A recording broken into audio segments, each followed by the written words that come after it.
Well, 2 weeks into the big lockdown, and the newspapers are filled with good advice about how we can survive it, which basically seems to amount to don't wear your peaches all day long, do help the kids with their homework, and get in a big pile of box sets and plenty of red wine.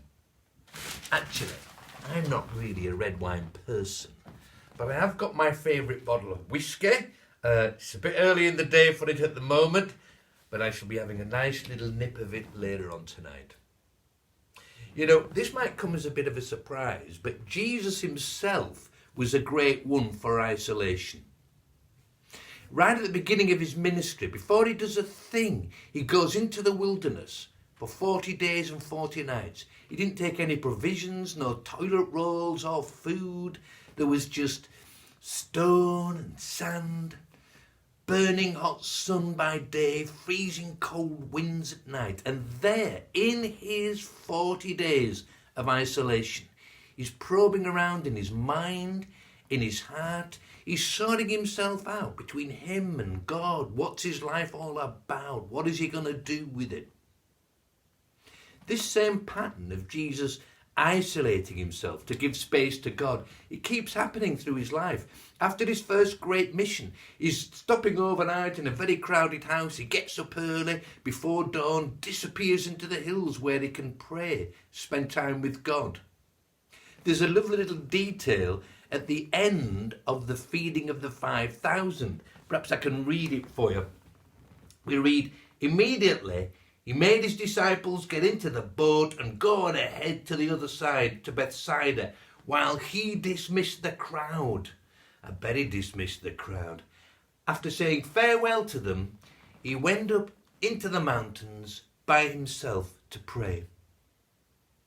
The greatest piece of isolation is almost thrust on him, it seems to me. The Garden of Gethsemane, the night before the crucifixion, he takes his disciples, they go to pray, he needs them to support, they fall asleep. And then his time of worry and anxiety, he's completely isolated. In my normal life, I have anything but isolation. It's usually a bit like this. I'm so crowded out in a human jungle with great big pieces, and in the middle of all this, I am a small little pawn.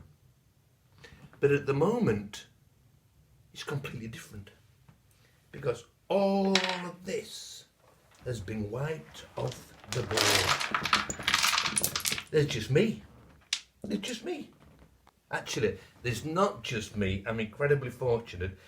I have my beloved wife Maureen with me, and there's just the two of us. We're isolated. We miss our friends and our family. There is, however, one other person hiding away in the corner. There's King Jesus. The kings on chessboards, they don't zoom around all over the place. They just move very quietly and slowly. They sort of slide up. And I believe that in this time of isolation, if I turn off the telly and stop the music and the radio and just allow the space and the silence and open my mind, my heart. I was about to say, here is the challenge, but I want to use a softer word. It's not a challenge. It's an invitation for all of us, every day,